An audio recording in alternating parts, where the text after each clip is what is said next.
Welcome to episode 33 of Communicast, a communication skills podcast. I'm Scott D'Amico, president of Communispond, a global communication skills training organization. In this episode, I'm talking with Marlene Chism.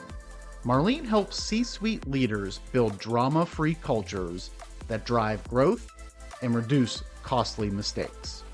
Check out the episode to hear Marlene's take on why almost every costly mistake in an organization can be traced back to a conversation that didn't happen.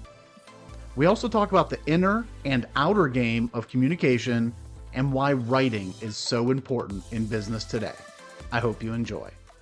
Marlene, thank you so much for joining me today. Hi, Scott. Thanks for having me. Absolutely. Great to reconnect. I really do appreciate you being here. So before we jump into it, why don't you kick things off, tell the listeners a little bit about yourself, career journey, and really what it is that you're working on today. Wow. Well, I started out from this part of my world as professional speaking. That kind of turned into training. And as you know, professional speaking has trained a lot. It's really hard to get paid for just that, so it started out where I did get paid for that, went into training. Then I started seeing more opportunity and started getting a little bit of opportunity for consulting, which in my mind is the umbrella that can include training, coaching, teaching, all those things. Started doing some work with LinkedIn Learning on their platform. I have 5 different programs there on difficult conversations, working with high conflict people. But during all of this, I started seeing this trend of what I say is any big problem could be traced back to a conversation that should have happened but didn't. So a big part of my work, even though I was writing about stop workplace drama and all that, it kind of switched into difficult conversations about performance and behavior. And I just started seeing the trend of avoiding and avoidance, and especially within leadership. So it really took that turn. Then I wrote From Conflict to Courage, How to Stop Avoiding and Start Leading. So all of the work I've done has kind of come together now, but it really started from professional speaking. And what led you to the professional speaking to really start off with that? Wow. Well, that's even a more background. For 21 years, I was a blue collar factory worker, and I wanted something different. So I went through those, I guess I call it the 3 life tragedies, where tragedy number 1 is, you want something more, but you don't know what it is. Tragedy number 2 is that you know what it is you want, but you don't believe it's possible. And then the third one is you know what you want, you believe it's possible, but now you have to take that big step and take that risk. And it just came from knowing that I had something more. And I know a lot of people go through this, even if they've been very successful in the traditional sense of the word. For me, I just knew I had something more to offer and I wanted to explore. And so I went to Toastmasters, and then I went back and got a degree in communications and psychology, and then from there went and got a master's degree. But during that time, it was just really that search for what do I enjoy, and it became more about me. What do I enjoy? What do I want? How can I prove my worth? And in that, I found purpose of helping other people, not only people that are struggling with purpose and identity and just the internal challenges, but also how to really deliver your gifts and how to resolve inner conflict and outer conflict. I love that. That is fascinating. Thank you so much for sharing. And quite a journey going from factory worker for over 2 decades into college, master's degree, starting off in public speaking, and really the work that you're doing today, I think is so important when it comes to resolving conflict. And something that you said jumped out to me is this idea that really any type of conflict can be traced back to a conversation that didn't happen. I think a lot of times people think of conflict, they think because it was a miscommunication or people were talking and not seeing eye to eye. So this concept of conflict coming out of conversations that didn't happen is fascinating to me. And it really somewhat ties into the first thing that I want to talk about today is, we talk a lot around communication skills and the importance of communication skills, what it means to be a great communicator. So from your standpoint, with the work that you do around resolving conflict, what does it mean to you to be a powerful or a strong or a great communicator?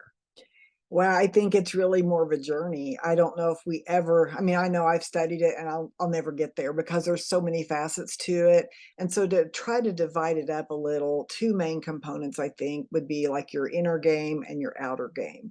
So I look at outer game and I'll just talk about my journey a little bit. At first, I was more concerned with the right pause, the right story, and it was still about me though, in a way. I enjoyed serving for sure, but it was still about me instead of giving. And so I think there's this other part of communication, which is a deeper awareness that we have about ourselves and about where we are on our journey and why we do what we do. So I think the inner game is about our inner narrative. So in other words, if I get up to speak, and a lot of people are afraid of speaking, if it becomes about, I sure hope they like me, I hope I get a standing ovation, I hope they pay me for something bigger next year, then my intention is geared toward my own self-esteem. But if I say, I just release from anything that might happen in the future because I'm here to serve, and what do they need to hear from me, and what can I give that's going to help someone today, it's a richer speech. It's a richer program, even if you mess up a story, even if the pause wasn't quite right. So I look at the inner game of communication, which is my intention, how I see myself, how I prepare myself. And that comes with wisdom and maturing and lots of mistakes for sure. And then there's that outer game, which has to do with your ability to have a great meeting and organize your content, the ability to have good grammar and write a great memo and all the technical skills that go with the skills building. And even when it comes to building conflict capacity, my outer game might be to understand the process from which I communicate, that there's a starting place, a middle place, a place to speak, a place to listen. So that's more process driven, more technical. So I look at inner and outer, and then the same rules kind of apply to conflict. And then the third little globe I have on that is culture. And that's true in communication as well, because, you know, with some people, you can be sarcastic and you can have fun, and it's accepted as part of how you do things. And in other areas and situations, it would seem be inappropriate. And I think communication very much aligns with the inner, the outer, and the culture. Now, that's a great way to look at it. I've never really heard of or thought about this idea of the inner and the outer. And for me, it sounds like, if I'm hearing this correctly, this idea of not only being self-aware, but then understanding your audience, understanding where they're coming from, what's important to them, and ultimately trying to serve that need. As you mentioned, if I'm just going in there that I hope they like me, I hope they, don't boo me off stage, or if I'm in a meeting, I hope they do what I want them to do, versus really thinking about, okay, what's important to them and how can what I'm doing today help that person achieve their goals, move something forward, whatever it may be. So I think it is that combination of two things, the inner, the outer, the self-aware, awareness of others, and adapting to that, that is important, because communication isn't just a one-way street. And that's where I think a common pitfall is. People just think, all right, I put my message out there in the universe, I'm good to go. But if you're just putting stuff out there, you're really not going to see the success or the action that you want. Yeah, and when you really get present, I'm just kind of recalling a workshop that I did not long ago. I work with an organization, a franchise system, and I help with some of their leadership academy. And I'm teaching some skills that are a little bit difficult sometimes on having conversations, and people have their ideas about conflict. In the past, when I would have gotten pushback, it would have been my goal to get them to adopt what I'm saying and no, here's why you need to understand, and let me share with you the facts. But just in increasing my inner game and my awareness and my understanding that people are adults and they're going to choose to take what I offer or they're not, and that is their choice 100%. So learning how to release resistance when someone says that sounds great but I don't think I can do it, to be able to just get curious about why not, or even to say, and you have the right not to do it. Mm-hmm. So let's just, like, when you release that resistance toward those surprises that happen versus, okay, now I'm on a mission for everybody to adopt and believe in what I say. And yes, I know someone else says it differently, but here's why mine is the best. I've really learned with time and wisdom, and that really people have to find their own way, and I'm there to facilitate that. So if something I say doesn't work, I don't want someone to try it because it won't come off right. So there has to be this alignment, and that is that presence, that's that give and take, that's that ability to self-regulate when someone disagrees with what you say, and to just be curious about it versus put off by it. That's an important part. Curiosity is really critical when it comes to communication. Typically, we just hear you want to learn more, but to your point, really that curiosity when somebody disagrees with you or somebody's not buying in. That I think can be a stumbling point for people, is because they want to dig in, or they're offended, or they really just want to try and power through and just keep pushing their message, but really stepping back and understanding, why don't you think this will work? And it could be, we've tried something very similar, or I'm scared. What if they do this? What if they do? Taking the time, really having that curiosity and trying to understand the why behind, I think, can help really achieve those common goals. If you go into meetings trying to set out and accomplish common goals, for whether it's a sales meeting or you're working with a client trying to help them, says, here's what we want to accomplish today, and then talk through, here's how we can get there, and always really try to go back to those common goals. Yeah, and something else that came to me while you were saying that, I think in the corporate world, sometimes, especially like in middle management, like maybe director level, sometimes those folks are caught in the middle between what the top leaders want to do and how they have to support their team. There is a distinction too of saying and letting people know when something's really a choice and when it's not, because I think a lot of confusion comes when we pretend that there's a choice in the matter, when in fact it's coming from above. It's somewhat autocratic sometimes for many reasons. The research has been done, decisions have been made, the die has been cast. If you don't let your people know that this is something that, while I have asked these questions and I'm glad to go and represent the team, this is moving forward, and I have to support the direction of the senior leaders who know things that we don't. So I think that's another piece too of avoiding, as we pretend that something's a choice when indeed it is not a choice. I am sure that happens, especially the larger the organization, the more that those things happen, where things are just passed down from up high and you have to carry them forward. I know I've had those experiences throughout my career, and it is always best to be very transparent. Decision's been made. Here's how we're going forward. You may listen to the feedback, get the feedback, and then carry it back up the chain, but being very clear and transparent. This is how we have to move forward. This is how things are going to be. So you've touched on, Marlene, a lot around conflict and avoidance. So what are some of the skills that I think would be important to that, or maybe that you're seeing that are really lacking and you're helping people to develop in the workforce today? One skill that I teach in the concept, that's a bigger concept of the process, in like it's in chapter 7 of difficult conversations. It's a blueprint, but one skill is to speak to the observed behavior. Now, there's a reason for the behavior, and we can get into all of that, but what we do, and we make this mistake a lot when we're leading a conversation, we make an assumption based on the behavior, and then we interpret. So we say things like, well, they're not very engaged, or they don't care. It's obvious they don't care about the team, or they think they're all that in a bag of chips. So we say all these things, but those are interpretations. What I really help leaders focus on is naming the observed behavior, because that skill stands alone. It also works within the context of this framework that I build. But for example, if someone, while you're having a meeting, if someone's crossed their arms and they're rolling their eyes, you have a couple of choices. Does that have to be a big, long, drawn out meeting, or could it be, Cliff, I noticed that you're crossing your arms. Do you disagree?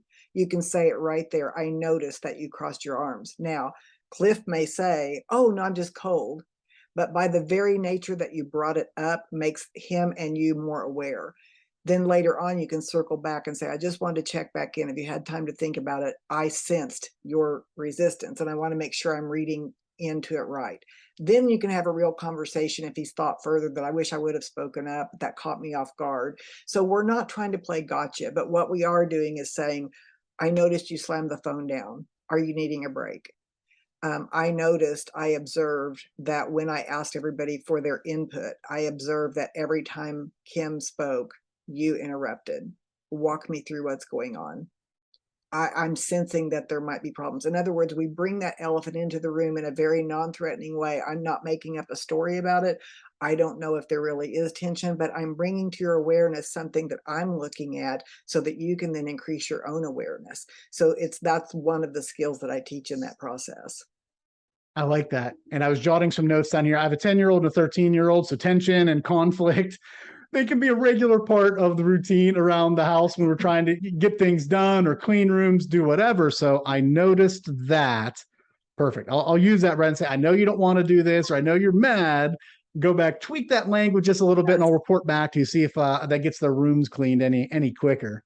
Because it gives them a chance to own their reality versus what I know about you. You know, they can say, no, you just like, here's how it usually goes. No, you're just being too sensitive in the manager world, right? Like Mhm. you think, are you angry at me? I saw you roll your eyes. No, you're just being too sensitive. If someone does that, you can say, perhaps I am, but this is what I need from you. In other words, no resistance. No, I'm not. Yes, you are. You always say Mhm. that. No, I knew you would. Now we're into verbal ping pong. You just say, perhaps I am. Good point. Perhaps I am. Here's what I need from you. So that we Uh, get really clear on what we need versus the story and versus the ping pong and versus the need to be right. Here's what I need from you, regardless of whether I'm sensitive or not. This is what I need from you. And it's just that simple, and you get out of all the game playing. Avoiding the gameplay is huge. More often than not, it's just a waste of time and energy. You know, I'm a big fan of keeping momentum going, trying to keep things moving forward. And the less time you spend playing games and kind of he said, she said, back and forth, yes, no, I'm right, you're wrong, not productive. So I love those are fantastic tips. Thank you so much. I've got another real quick one that you Absolutely. made triggered in me to bring up. This is a huge one. I call it playing power of attorney. Do not allow power of attorney. What that means is someone comes in and says to you, everybody thinks, or Bill, John, Chris is not happy with your decision. You, as a leader, you have to say, well, since they're not in the room, what do you feel? Oh, I'm just trying to tell you what everybody thinks. I'm not curious right now about everybody else. You came to me and apparently you think it's important. What do you think? Make people represent themselves. And if they keep trying to represent two or three other people or one other person, let's bring them into the room. Because where leaders get into this big trap is that playing power of attorney, and they do it as well whenever they need to correct a behavior, or they've heard from someone that Julie is causing a problem. Well, then I say to Julie, everyone says you are like, that does not work. It creates more drama in the team. So you have to say, like, I've observed some tension. I suspect something's going on. I don't know. I'm just checking in. So, in other words, we don't start throwing other people under the bus. If Kim said, Alicia said, Julie said, Kim said, Raul said, we represent what our concern is, or we get those people into the room. You will save so much problem if you will quit representing other people and letting other people represent others. That's great. This idea of going back to focus on the observed behavior and don't make assumptions, right? Because if you're just doing this, say, well, I know that you're upset because so and so said this or because of what I saw in the meeting. Typically, people are going to be caught off guard. Their guard's going to go up, and it's not going to be productive. You're going to get caught into a stalemate. So those two tips, absolutely valuable. Observable behaviors. Don't make assumptions. Thank you.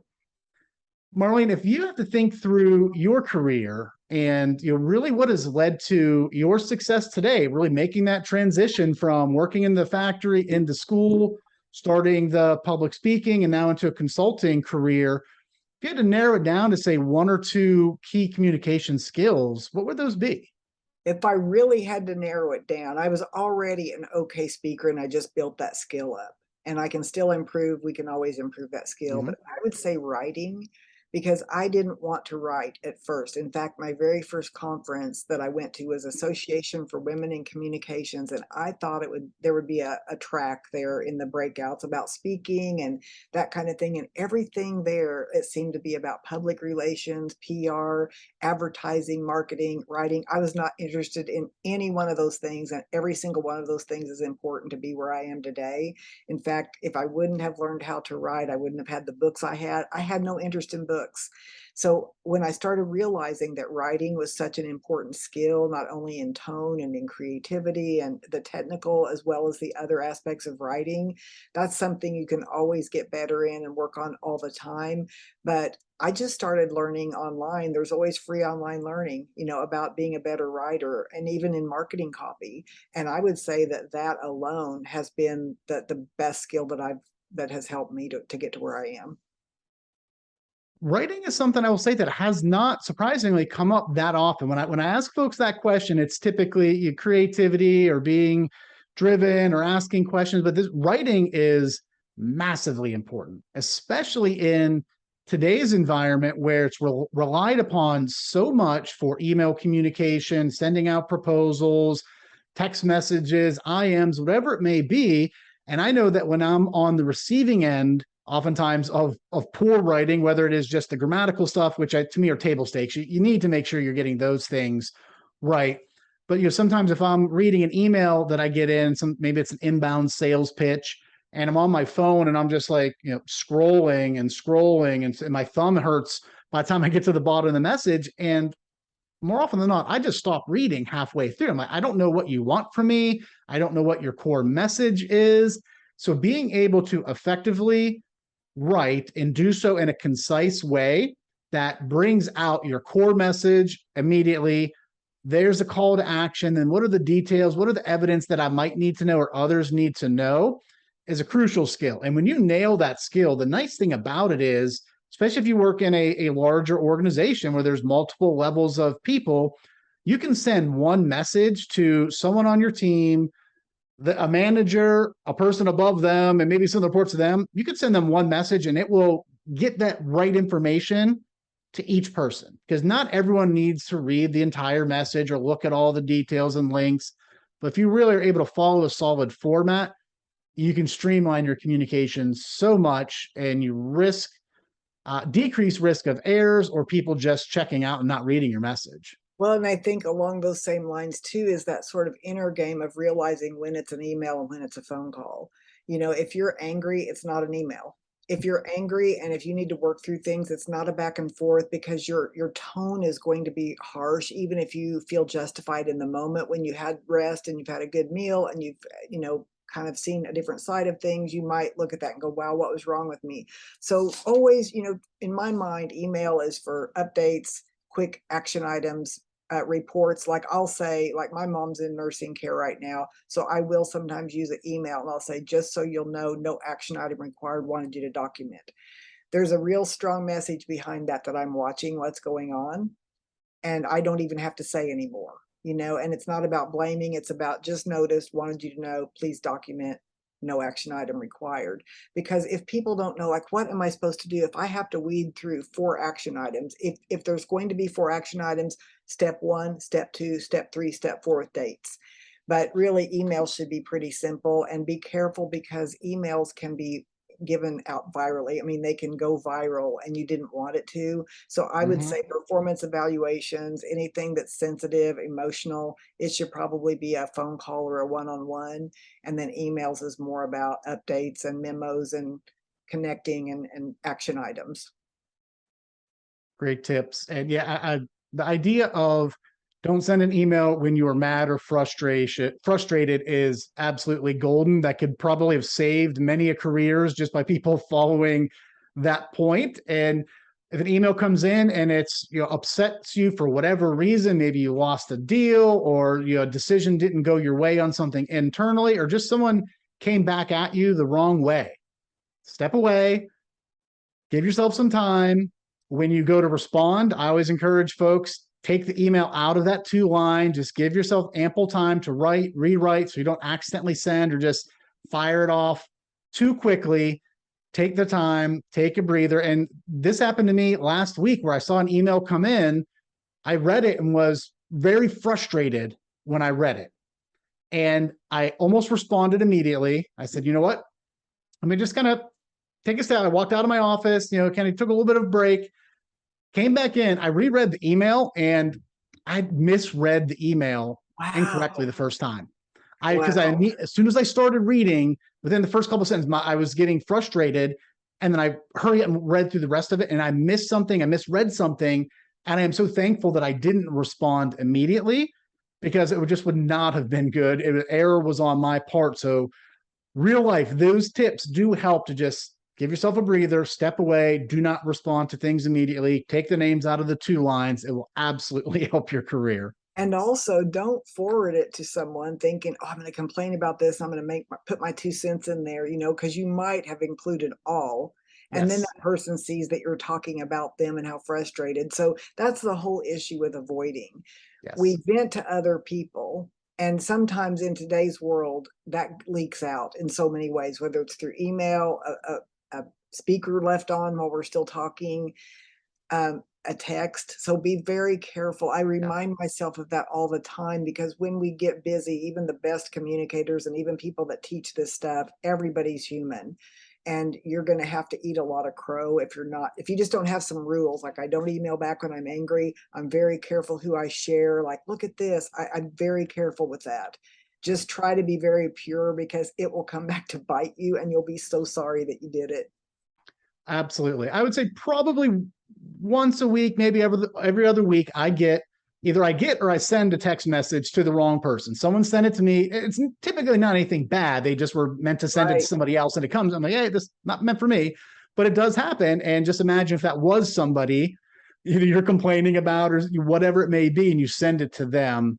Absolutely. Take your time, take the breathers, and really be very conscious of what you're communicating and with whom you are communicating. Absolutely. Marlene, who's been somebody that has really helped influence your communication style as you've really gone through these different phases of your career? Who's influenced you, and what have you really taken, adapted, and kind of made your own? Wow. I honestly cannot name one person. Everybody can influence me in different ways. I look more at than the person. I look more at habits that I want to adopt or that I don't want to have. I'll say that Toastmasters helped me with understanding structure of a presentation. Even though some of that's a little old school, it is still very helpful in tell them what you're going to tell them what you told them, opening, body, close, like that's still relevant. That has been very helpful. One thing I notice a lot, and I try to be mindful of, and it's not one person or any individual, it's just I notice a lot of times that people have a habit of never taking a breath. There's never, like, some people are so verbose, and whether it's on the platform of Zoom and you get into group calls and there's one person or two that dominate, like they know each other. Hey, I saw you at the golf game last week, blah blah, and you've got 5 minutes for group share, and they're talking about something that no one else is interested in. You either have to bring everybody in and do that, or else you have to say, well, we'll talk about that later. We're here with this group. So it's this lack of awareness that you're hogging the air. That is something I try to be very careful about. There's some people do not leave an opening, even especially on personal service calls. You know, when someone's trying to service you, you're dying to say, but wait a minute, that's not my issue. And they're just talking like a script. So that's something that I work on. I just look at habits and patterns that I don't want or that I want to develop. One that I'm working on as well when I do LinkedIn Lives is to watch my filler words. And that's more of a technical issue, just to be okay with the silence and quit saying so. Quit repeating the word so or so often.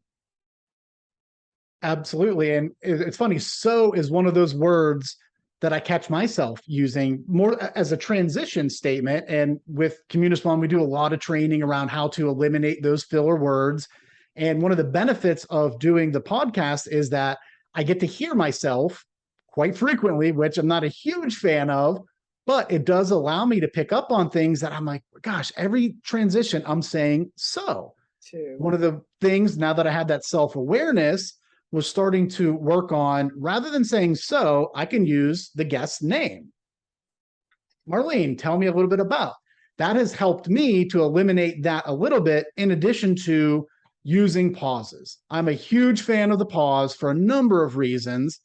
It allows you to just simply slow down so you're not going to run out of breath.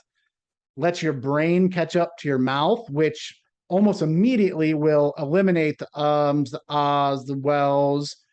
As you slow down, your brain's able to catch up. You're going to eliminate those. And then the thing that you touched on, when you take a pause, you give somebody else the opportunity to speak up. Because if I'm going a mile a minute for 15 minutes, I could have just wasted maybe the last 10 minutes of what I said were worthless to the person that I was talking with. Have you take those pauses, give everyone once in a while a chance to interject, because it can help you course correct.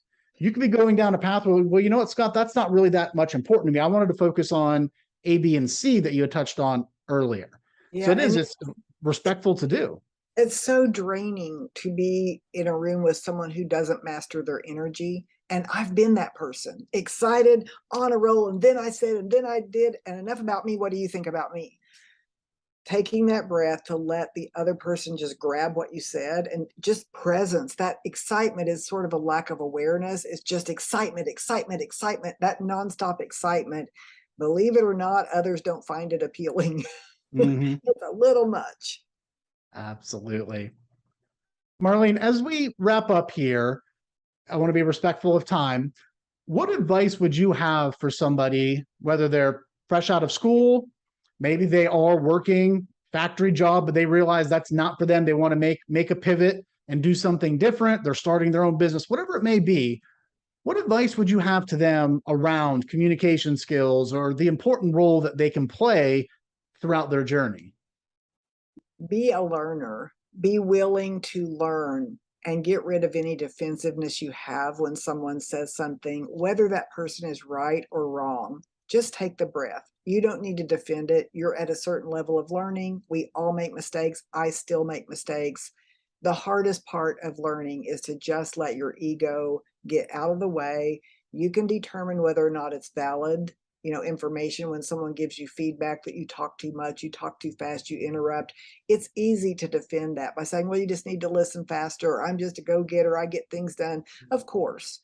But the more you need to justify something means that you're not considering it as something that could help you, even if it was delivered in a way that you couldn't quite, you had to kind of take it on the chin. Just be willing to be curious about how other people see you. And then on your inner game, be very careful about how you see other people. Try your best to see people as equal value to you, even in different roles, regardless. The person that's sweeping the floor, the person that's the head of the company. If you can make it a practice to see people as equal in value as a human being, that will change the nature of all of your relationships versus running after power or disrespecting people that you don't think have what you have. You might be really surprised. Things change, things go in circles and cycles, and you never know when the person that seems like nothing to you could be the niece or nephew of the person that you think is so important. So just treat people as equal value, and that's the inner game of communication. Huge fan of that, and because you never know where this journey is going to take us. And before our episode today, before we started recording, I was on the phone with an old colleague, and he's just talking about his network and different things that he's working on. He said it's amazing how all the circles touch. He just continues to run into people from different phases of his life and his career that he's now collaborating with, doing different things with. So absolutely, I think you can learn from everyone. You touched on it earlier. Learn what to do, learn what not to do.